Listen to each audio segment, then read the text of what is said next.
Warrior Radio. I'm Clem McGuffey, manager of your Brevard County Veteran Services team, joined by our co-host, Garen Cohn. You bet. Special guest on the line? We got a special guest on the line, Mike LeGrande, who is the director of the Physical Disability Board of Review, and the Air Force has been appointed as the lead agency to run this process. And we've been talking about the Physical Disability Board of Review, and I wonder, Mike, if you could give us a little recap of what we've talked to and bring us up to date. Yes, sir. I'm glad to. The DoD Physical Disability Board of Review, which, like you mentioned, is administered by the Air Force as the lead component to run it on behalf of the Secretary of Defense. We're put in place by Congress and the Wounded Warrior legislation in 2008, which directed the Department of Defense to establish a board to review the disability determinations for those individuals who are separated with a separation and severance, which means less than 30% disability as an assigned rating from their service, between the dates, those people who are separated between the dates of September 11th, 2001 and December 31st of 2009. So those are the effective dates for this program, and there's an actual application that the affected warriors need to complete, correct? That's correct. There is an application. Now, I want to make sure that people understand that those are the dates that if you were separated between those dates, you're eligible to apply. There currently is no sunset to the legislation. In other words, there is no sunset to the board. And to date, we've had fewer than 5% of the people who are eligible. And there are 77,000 people between Army, Navy, Air Force, Marine, and Coast Guards who are eligible to apply to the board. And as of yesterday, only 2,738 have applied. Listen up out there, folks. I told you that we'd give you some stats that talked about how few people are applying for this benefit. And, here's a good reason to apply. The last information I was given, there was 2,706 applications, 1,049 were suggested for approval, which is a 51% approval rate to change you from a medical separation to military retirement and the attendant benefits that go along with that. That is correct, sir. And if I could add, I think people need to be more aware of what the process is to apply. It basically costs you about 10 minutes of your time and a 44-cent stamp, I think is what it costs now, just a regular postage to send in a one-page application that is available on our website. If you put in the following web address, www.health.mil/PDBR, as in Physical Disability Board of Review, that will take you directly to a page that is fairly comprehensive. It tells you all the eligibility criteria. It has a frequently asked questions site that addresses a bunch of the questions that have been asked by numerous veterans over the past 2 years since we've been in operation. And it steps you through pretty much line by line what needs to be filled out in the application itself. Well, that's great advice, and I know that takes them right to the DD Form 294, which is the actual form. And like you said, I've looked at the form. Doesn't look like it'd be too hard to fill out and get that application in, because the hard work's going to be done by the Physical Disability Board of Review, reviewing all the facts and comparing and contrasting, right? That is correct. And if I can also add, sir, they do not need to provide their medical records. We actually do that. We go out, we get the medical records from the Veterans Affairs folks. If you filed with the VA, we will get the records from the VA. We will get the original Physical Evaluation Board determination documentation from the individual services. So nothing needs to be provided by the veteran other than the application itself. And you mentioned this is an ongoing process because you recognize the population of potentially affected vets is in the 70,000 plus range, correct? That is correct. As of today, like I said, fewer than 5% have applied. And in fact, one of the reasons I'm so appreciative of you guys having us on the show is our responsibility of mine as the president of the board is to establish administrative and operational relationships to publicize the board itself. Well, it's a difficult population to reach, so veterans radio stations have been very helpful in providing the venue to be able to reach out and touch folks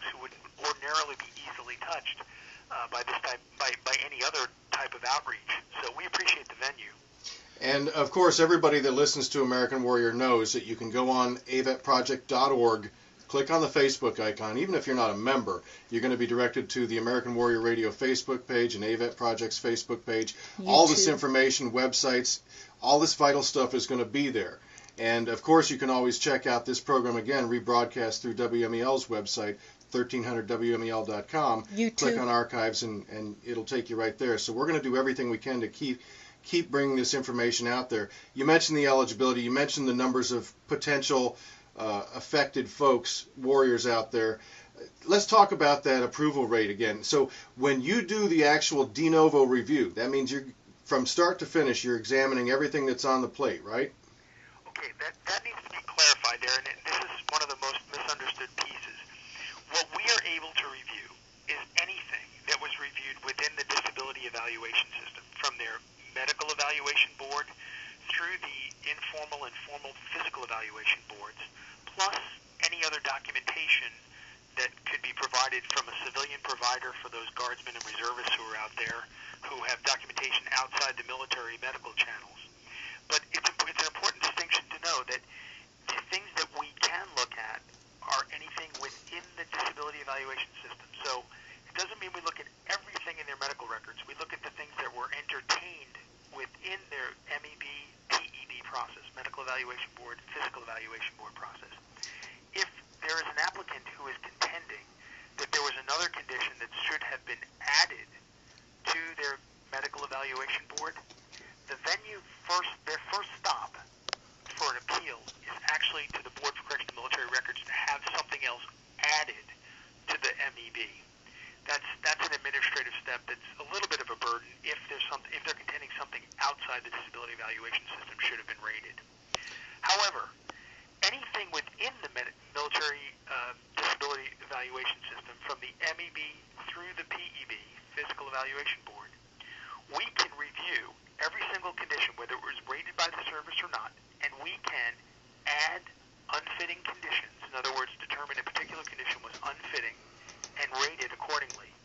That's one of the authorities that were granted to us by the Secretary of Defense's office. They said, yes, we want you to be able to look at everything in the MEB, and even if they contend a condition was also unfitting and should have been rated, we should be able to add that and rate it accordingly, and whatever the way it comes out, which is a huge benefit. There were conditions that some veterans experienced that were rated, but there were other conditions that were also unfitting conditions that should have been rated in conjunction with that previous condition. And our ability to add unfitting conditions hopefully fixes that problem. So the scope of the PDBR, using an example, which we always like to provide on American Warrior Radio, if a warrior was assigned a 20% evaluation for a low back disorder and got the boot, got severance pay, see you later, between the dates that we're talking about, 01 and 09, makes application through your panel to have this reviewed, and you come upon what the Physical Evaluation Board or the Medical Evaluation Board stated, let's say PTSD, not service disqualifying. In other words, it was a condition they considered but didn't find it unfitting. Your panel has the authority to include that in making your recommendation? That is absolutely correct. That is absolutely correct. And it is also an important distinction to note that in our reviews, we can not only add an additional unfitting condition, but more importantly, we cannot lower an existing unfitting condition that was rated by the service. We cannot change any of that. We don't change any of your VA ratings at all. All we would be doing is we can either raise or leave your existing or previously assigned military disability rating the way it was. So it's basically you can only be in a neutral position or a better off position than what you are today. Okay, and as we wind down here, Mike, I thought I read somewhere that once y'all have made your decision and made that recommendation to the appropriate military branch of the service for final action, that then becomes final action on those disabilities for review, and that there would be no further appeal avenues available to the veteran for those specific disabilities. Did I read that right? That is correct, sir. Our recommendation to the service secretaries and their designated decision authorities is a final, whatever decision comes out of the service secretary's designated decision authority, that is a final unappealable decision within the Department of Defense. The next venue for appeal would be that of the federal courts. I will tell you, that distinction right there is what makes our process as thorough as it is. We spend upwards of 16 hours of time spent on each one of these cases. This is not a rubber stamp process. Our doctors give this a thorough review to ensure that the metrics that were analyzed and used to rate these conditions were appropriately measured and an appropriate rating was assigned. What's the level of acceptance once you make your recommendation to the various, there's 3 branches of service for this particular scenario? Yes, sir. Overall, between all of the services, it's a 97% acceptance rate from what we recommend to the service secretary. Wow. No kidding. 97%. Now, Nice job. 51% of the people who apply to our board have resulted in a recommendation from us for a disability retirement. So more than half of the people who have applied have resulted in an upgrade of their disability rating from 10 or 20% to 30% or greater. And the acceptance rate of that recommendation, like I said, is 97% across the services. Well, gosh, I'm super impressed. Keep up the great work. Y'all are doing great work. We'll try and keep up our end and get the word out and keep getting the word out. Expand our efforts to do that and let people know what opportunity they've got out there. And one more thing I think as advocates have to take on now is to get this board in effect on a more permanent basis, not to end with people who got out by December 31st, 2009, especially when faced with the kind of success statistics coming out of your board, Mike. Yes, sir. Well, I tell you what, we appreciate the effort that you guys are making to spread the word. If I could speak in behalf of all of DoD in this one, because we operate in behalf of the Department of Defense and the Secretary of Defense, we want to make sure that if a veteran along the lines was wronged or not assigned the appropriate disability ratings for a condition that they endured as a result of their service, we want to be able to review that to ensure that we got it right. We owe it to them as veterans. Awesome. And we're talking to an Air Force career man himself who's been selected to head up as the president of the PDBR. Michael LeGrande, you've been a wonderful guest. We will have you back on American Warrior Radio because we need to develop this topic more and just get the word out afresh somewhere down the road. But thank you, sir, so much for joining us today, and best of luck with your awesome performance so far. Yes, sir. Thank you very much. I appreciate the opportunity to be with you. Thanks a million, Mike. Take care, sir. Folks, we'll be back on American Warrior Radio, so don't go anywhere.